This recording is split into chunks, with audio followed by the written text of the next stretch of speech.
সামান্য একজন আওয়ামী লীগ কর্মীকে মারার জন্য যে তারা হাজার হাজার মানুষ আমাকে হুমকি দিচ্ছে। রাজধানীর হাজারীবাগের একটি ছাত্রী হোস্টেল থেকে উদ্ধার করা হয়েছে জাতীয় নাগরিক পার্টি বা এনসিপির নেত্রী জান্নাত আরার রুমির ঝুলন্ত মরদেহ। বৃহস্পতিবার সকালে চিগাতলা এলাকায় জান্নাতির ছাত্রী হোস্টেলের ৫ম তলা থেকে পুলিশ তার লাশ উদ্ধার করে।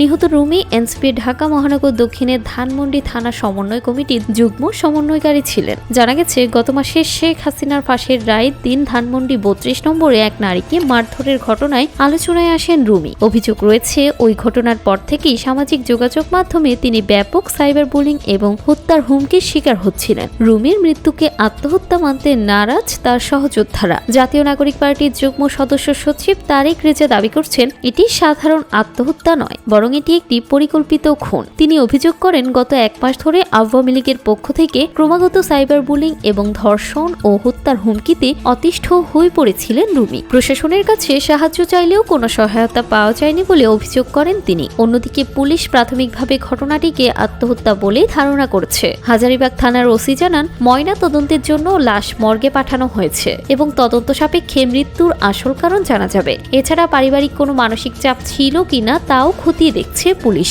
সাইবার বুলিং আর রাজনৈতিক প্রতিহিংসাই কি কেড়ে নিল এই তরুণ নেত্রীর প্রাণ, নাকি এর পেছনে রয়েছে অন্য কোনো রহস্য? তদন্তের পরই বেরিয়ে আসবে আসল সত্য। জানাতুল তাহসিন, ডেস্ক রিপোর্ট, সকালবেলা।